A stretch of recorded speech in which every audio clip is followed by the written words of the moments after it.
Hey, what's up guys, this is Adi from ShastryNation, and today we're going to be talking about transcription and translation.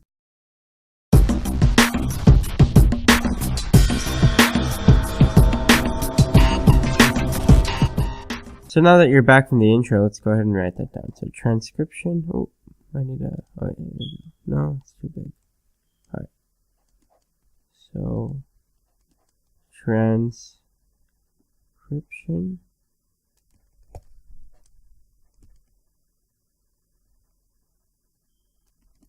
Transcription and translation. Alright, there you go.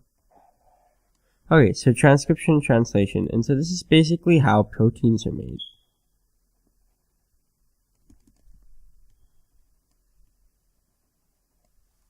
Yeah. So that's basically how proteins are made. So, for example, if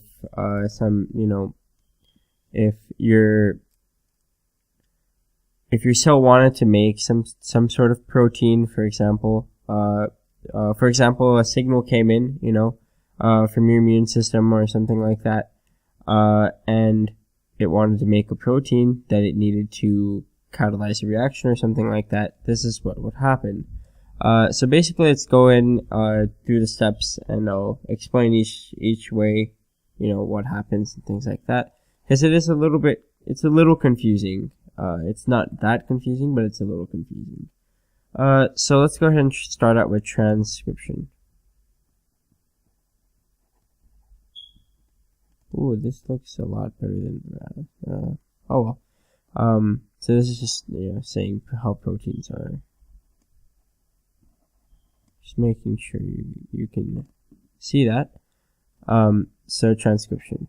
Okay, so what is transcription? Transcription is how we get our DNA, which is written in deoxyribonucleic acid, into RNA, which is ribonucleic acid. So this is how we convert from DNA to mRNA. Okay, so mRNA is basically a messenger. So it brings the snippet of DNA that we need to actually make the protein to the ribosome to actually make the protein through translation. And so basically, all I'm trying to say is DNA. This is just how we take that snippet of DNA without actually damaging the DNA. Okay, so let's go ahead and talk about the steps. Alright, so first, we actually, on the last video I talked about uncoiling it and things like uncoiling the DNA and things like that. So that all happens. So first what we do is, we actually start on a promoter, which I talked about in the last video. If you haven't watched it, I'll have it linked right here with a card, like here. And I'll also have it I'll try to have it linked in the description if I can remember that. But basically the, RNA polymerase. So RNA polymerase actually starts on the promoter, so the promoter region.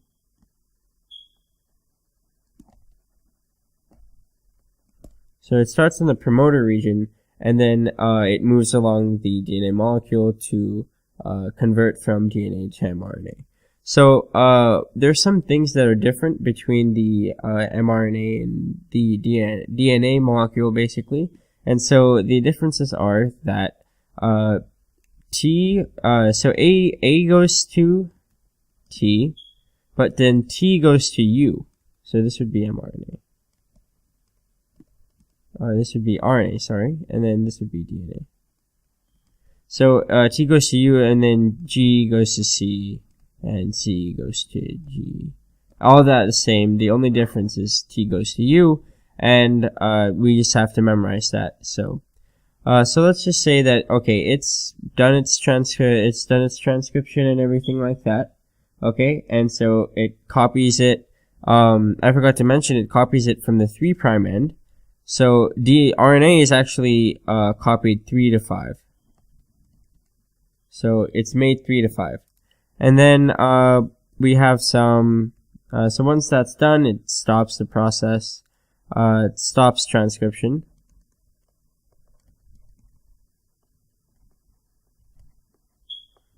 stops transcription. And then so once transcription is stopped, the mRNA is basically just floating around the nucleus. And so some enzymes, like spliceosomes or things like that. So enzymes will they'll either regulate or try to prevent damage.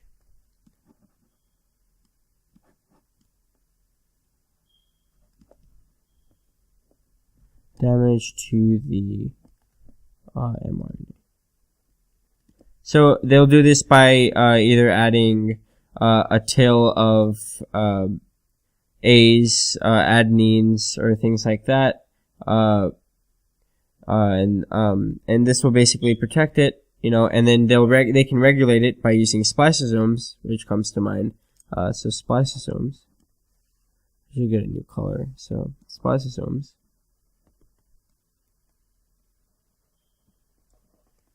So spliceosomes will basically go around, and what they'll do is they'll actually take out parts of the RNA that's not needed, and they'll further regulate what's being coded for and things like that. So a lot of regulation and thought is gone into before we actually make the protein in our cells. Okay, so once the mRNA is once all of this is done, the mRNA has to actually leave the nucleus, and so it leaves through little pores in the nucleus. Leaves through pores. So actually, a cool thing about this is that an mRNA molecule can't actually leave through the pores of the nucleus until all of the enzymes that are reacting on it have stopped and detached away from the mRNA molecule, because the enzymes are too big and it acts like a thing that stops it from leaving. So I think that's pretty cool. And it further, again, regulates what's actually being coded. And so we'll talk about what regulation and things like that in later videos, because that is a whole mountain to take on. And that would just take forever to talk about in this video. Alright, so once we're done with that, we have to start, we actually have to translate it.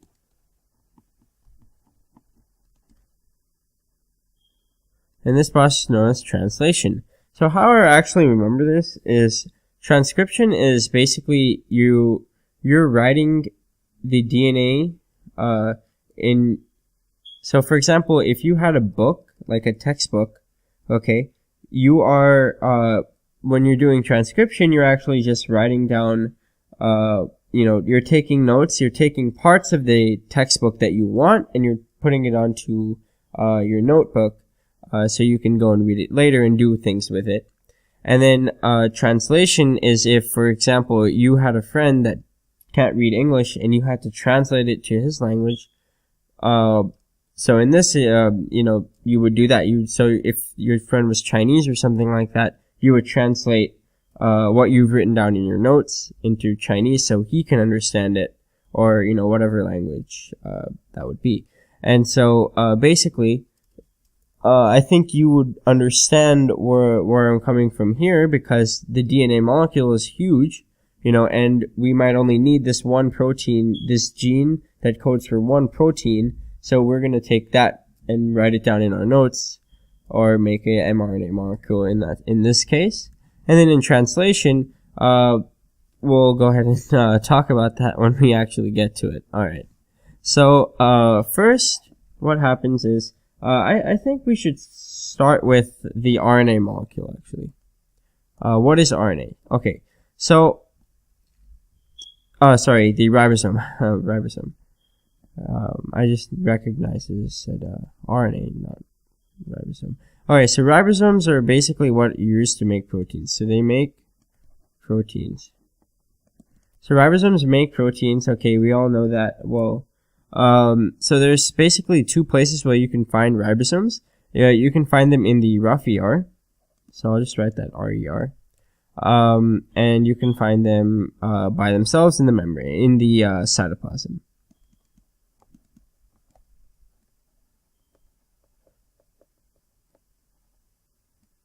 So in the cytoplasm. Alright, so, I mean, I know my handwriting's bad, but, oh well. I guess you guys get the point, you know. So the rough ER, the ribosomes on the rough ER, are actually, the proteins that are made there are actually mostly going to be transported outside of the cell. So the proteins here, let me get a different color. So the proteins here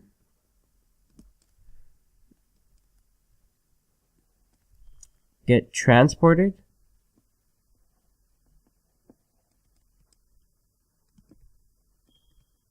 the cell. Okay, so the proteins get transported out of the cell.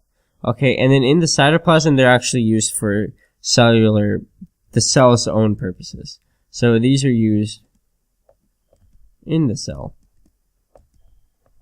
Yeah.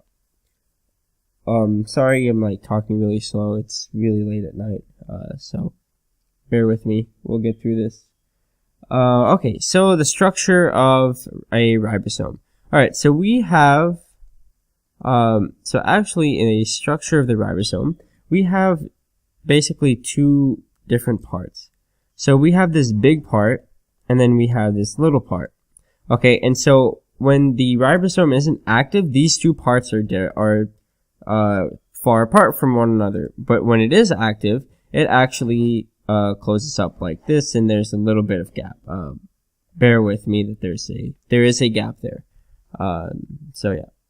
So there's like a little bit of gap there, you know, and so the the mRNA basically can come through and do what it needs to do to, you know, do what it wants to code for the protein that it needs to code for.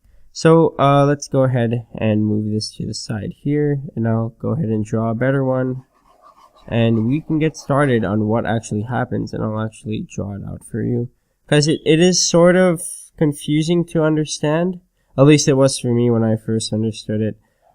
So we're gonna take this nice and slow. Alright. So I'll just write this here. Okay, so the green is the mRNA molecule. mRNA. Okay, and then we have the two parts of the ribosome. So these would be the two parts of the ribosome.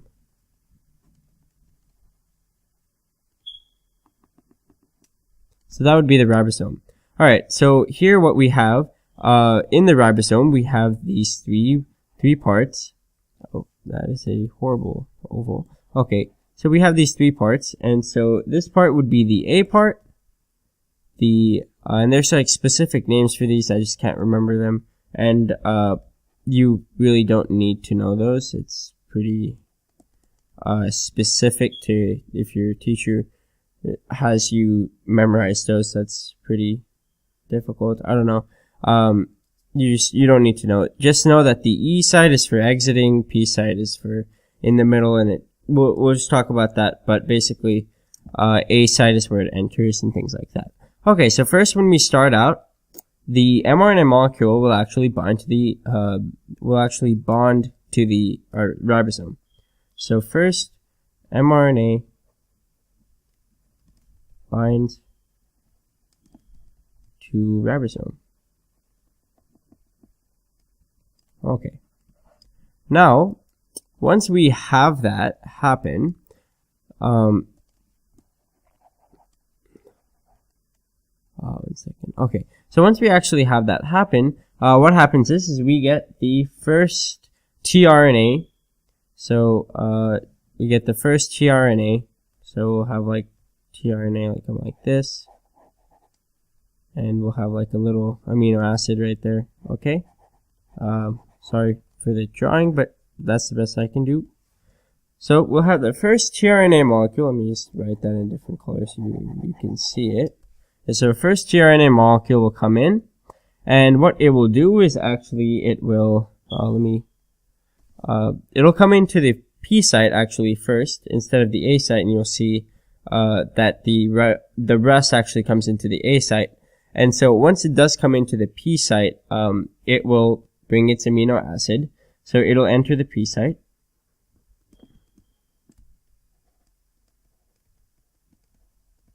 Okay. So once it's entered the P site, it will stay put. Okay. And so keep in mind that there are 3 codons here. This is a codon. Every 3 nucleotides is a codon. And so in those codons, each codon codes for a specific amino acid. Well, there's a lot of overlap and things like that. And you can probably find a codon chart online, and they're pretty easy to use, so I won't actually go over that because that would take a long time. But they're pretty easy to use, and you can figure it out. It's very easy to use. It's not worth wasting time on, I just think. But, okay, so first we have the P, it entered the P site. Okay, so once it does enter the P site, we'll have it stay put. Okay, so it's gonna stay put. Alright, so then another, tRNA molecule. So another tRNA molecule will enter the A site. So we'll have like another tRNA molecule. Let's have it like this, and then this will enter the A site. So, tRNA enters the A site. So, alright, so it's going to enter the A site. So once it enters the A site, the first tRNA will pass its, the first tRNA will actually pass its amino acid and, form a bond with this one. So let's just draw this. So we'll have another amino acid right here. Okay, and I can go ahead and erase that. Oh, that is a huge eraser. Okay. So, alright, let me just, yeah, this is gonna take a while. Alright. Okay. That's good. Alright. Let's go ahead and, oh, that's not good. Okay. Oh. Great. Okay, so let's go ahead and draw that back, and then, yeah, I know it's kind of messy, but, you know. Okay, so we have two molecules over there. Alright, so once we have that, we have the fourth step would be to move the tRNA in the A site to the P site. So, tRNA moves to A site. No, sorry, P site. Okay? And then, so this one in the P site will actually move to the E site and leave. So this one will move here and then leave. Alright? So once that one's in the P site, you know, the next one comes in at the A site. It transfers it. The P site will transfer its amino acid to the A site. The A site will move over, the E site will leave. And this keeps happening for however long this mRNA molecule is. And I think you get the point. Okay. So we'll just write it continues. So 5. Okay. It continues. Okay. ... Okay. So so it's gonna continue its thing for a while actually, and it'll keep going until it reaches the termination codon. So termination.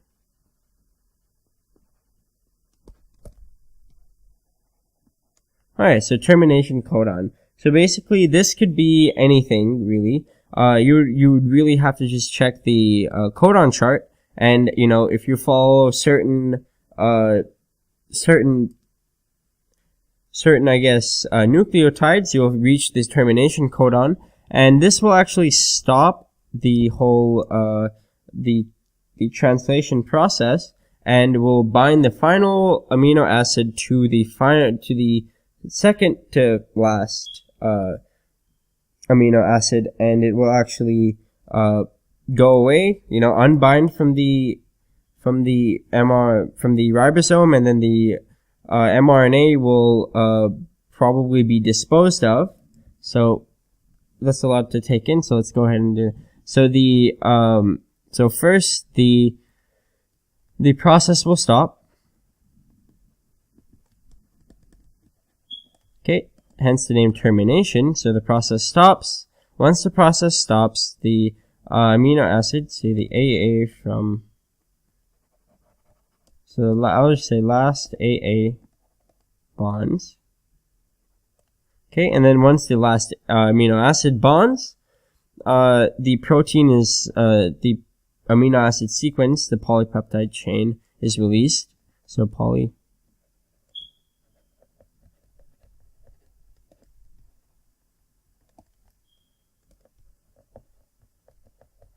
the polypeptide chain is released, and then once the polypeptide chain is released, the mRNA molecule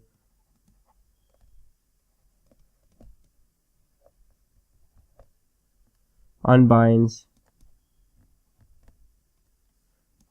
to the ribosome. And I am running out of space, but I have plenty of space up here.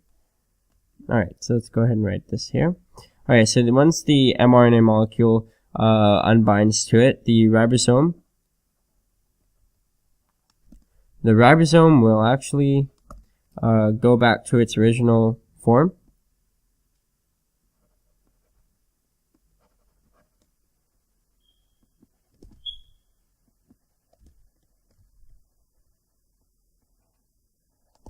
Okay, so it'll revert back to its original, and the mRNA molecule, depending on how necessary it is to be destroyed, will actually be destroyed into its specific amino acids. Its parts, and it'll be recycled and used again by the cell, and things like that. So that's basically how this works. And keep in mind that a lot of mRNA molecules will, let me reword that. A lot of ribosomes can be working on the same mRNA molecule. And so if the mRNA molecule is huge, a lot of ribosomes can actually be working on it and will actually form the 3D protein that it needs to. This is a very simple model of it to understand what's happening, but this is a very complicated process, and that's why we have to actually break it down to these simple components to actually get the full feeling of it. So now, with the analogy I was going with, as you probably can notice now, the translation process is basically translating the mRNA code, or like English, to another language. In this case, the amino acid sequence. And so that's how I remember it. So transcription, you're taking parts of a textbook or something like that and writing it down. And translation, you're taking those notes that you took and then you're translating it to a different language. So basically all you would need to understand, well, is definitely the difference between transcription and translation. Okay? And the base pairs, okay, and what way it's being read, okay, and then the overall process of which, of how the mRNA molecule is read and things like that, and also how to use a codon chart. Now, codon charts are pretty easy to use. You just follow. So, for example, if you had like UAC, you would actually just follow the chart. You would have it laid out like this. It would be like a table. So you might have, on the first thing, you might have U, and then this would be the first basis. So it would have like, whatever U, and then on the second basis right here, you would have A, and then in here you would have, like C, and this one would be the one. So it's very easy to use. It's very self-explanatory. And that would really help you out in some problems that you might get on a test or something like that, where you would need to be able to do that. And so I hope that helped. I know this is a pretty confusing topic with all of the things that you need to know and all the a lot of things are happening at the same time, but I hope this video helped. If it did help, go ahead and subscribe if you haven't already. Send it to a friend if you haven't already, and like the video and share it more.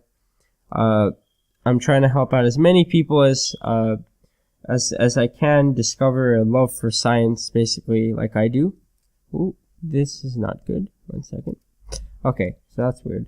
Anyways, I'm trying to get as many people to love science like I do, and I hope you guys can help me out by sending my channel to other people.